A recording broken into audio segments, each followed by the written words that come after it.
ઉમરગામમાં જંગલ કાપી રસ્તો બનાવવાનો વિવાદ વકરી રહ્યો છે। આદિવાસીઓએ ટીડીઓ કચેરીનો ઘેરાવ કરી કહ્યું કે અમને એ રસ્તો જોઈતો નથી, જે રસ્તો છે તે જ અમારા માટે પૂરતો છે। ઉમરગામ તાલુકાના નંદી ગામમાં વન જમીનમાં નવા રસ્તા બનાવવાના નિર્ણયને લઈને ભારે વિવાદ શરૂ થયો છે। ગામના લોકોનું કહેવું છે કે અમે વર્ષોથી અહીં વસવાટ કરીએ છીએ। આદિવાસી સમાજ આજે રસ્તાની કામગીરીનો ખુલ્લો વિરોધ કરી રહ્યા છે।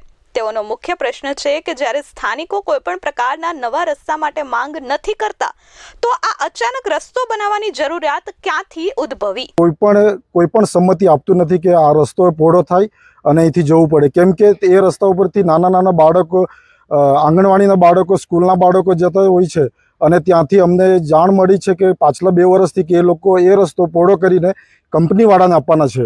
એટલે અમને અમારા ગામમાં રહેતા દરેક લોકો પાસે કોઈના પાસે પણ મોટા સાધનો નથી, તો અમને મોટા રોડની જરૂર પણ નથી। ફક્ત સ્કૂલના બાળકો જશે, ગામના દરેક વાહનો, કોઈ 4 વ્હીલર છે એ લોકો જઈ શકે છે, પણ આટલા મોટા ગાડીઓ વાહનો જશે તો સ્કૂલના બાળકો કેવી રીતે જશે? અને એ ફળિયામાં સ્કૂલ છે મોટી, એટલે અમને એ રસ્તાની તદ્દન અમે વિરોધ કરીએ છીએ કે એ રસ્તો અમને જોતો નથી। એ રસ્તાને તમે રિપેર કરીને નવો બનાવી શકો છો, પણ અમને પહોળો રસ્તો 1 પણ ફૂટ વધારવાનો નથી। અગર પહોળો રસ્તો વધારવા જશે તો કમસે કમ હજારો ઝાડો કપાવવામાં આવશે અને એ પણ નુકસાન ગામવાળાને થવાની છે। એટલે અમે પાછલા અમારા બાળકો કે અમારા પૂર્વજો માટે અમે અમારા આવતા પેઢીના માટે વિચાર કરીને આ કરીએ છીએ। એટલે અમે આ તદ્દન વિરોધ માટે આજે અમે ગામ વતી આવ્યા છે। તો અમારી આ સરકાર અમારા પ્રશ્નને સાંભળે અને પૂરું કરે। મારું નામ સુભાષભાઈ જીવણભાઈ ખરપડિયા છે। સ્થાનિક લોકો કહે છે કે નેશનલ હાઈવેથી સ્કૂલ સુધી પહેલેથી જ પૂરતો ડામરનો રસ્તો કાર્યરત છે અને તેનાથી અમે સંતુષ્ટ છીએ, જેના કારણે નવા રસ્તાની જરૂરિયાત ખોટી છે।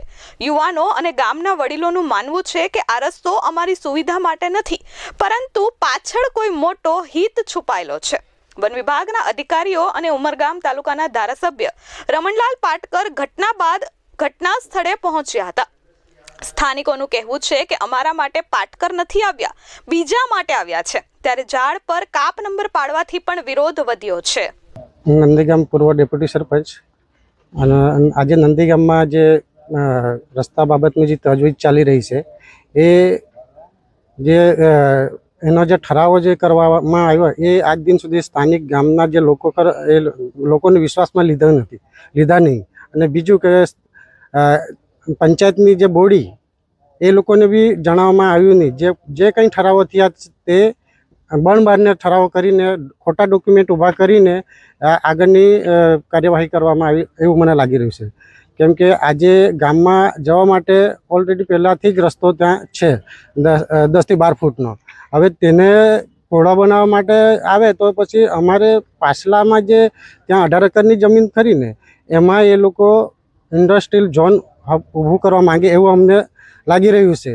જંગલ બચાવો જમીન બચાવોના નારા સાથે આદિવાસી સમાજ નંદી ગામમાં પહોંચ્યા હતા અને ટીડીઓ કચેરીનો ઘેરાવ કરી આવેદનપત્ર પાઠવ્યું હતું। નંદીગ્રામ વિસ્તારોમાંથી મોટી સંખ્યામાં આદિવાસી સમાજ એકઠો થયો હતો અને વન વિભાગની જમીન પર રસ્તો પહોળો કરવાની દરખાસ્તને લઈ આદિવાસી સમાજમાં જે રોષ હતો તે અંગે રજૂઆત કરી હતી। આદિવાસી સમાજે માંગ કરી છે કે ગ્રામસભાની સંમતિ વગર કરાયેલી તમામ કાર્યવાહી તાત્કાલિક રદ કરવામાં આવે અને નંદીગામમાં વન વિભાગની જમીન પર રસ્તો પહોળો કરવાની દરખાસ્ત તાત્કાલિક પરત ખેંચવામાં આવે।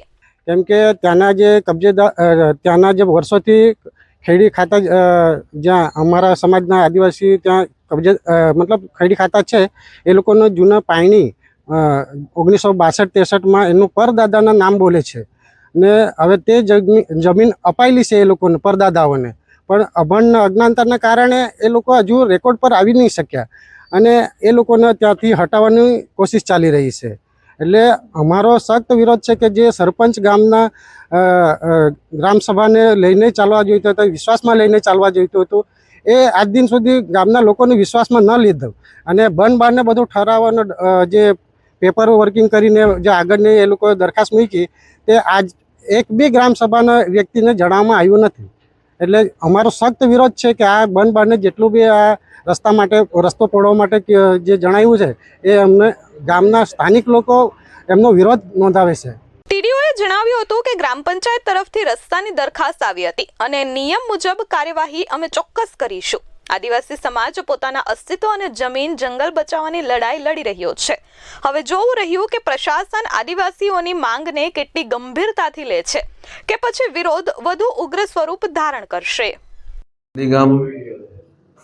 ગ્રામ પંચાયતના ગ્રામજનો દ્વારા ગ્રામ પંચાયત દ્વારા જે ફોરેસ્ટ વિભાગની જગ્યા છે એની અંદર રસ્તો પટેલપાડા સુધી નેશનલ હાઈવે 48 પટેલપાડા સુધી જે રસ્તો બનાવવા માટે દરખાસ્ત કરેલી હતી અને એ દરખાસ્ત ગ્રામ પંચાયત દ્વારા અત્રે મોકલવામાં આવેલી હતી અને એ આપણે તાલુકામાંથી વન વિભાગને ફોરવર્ડ કરવામાં આવેલી હતી.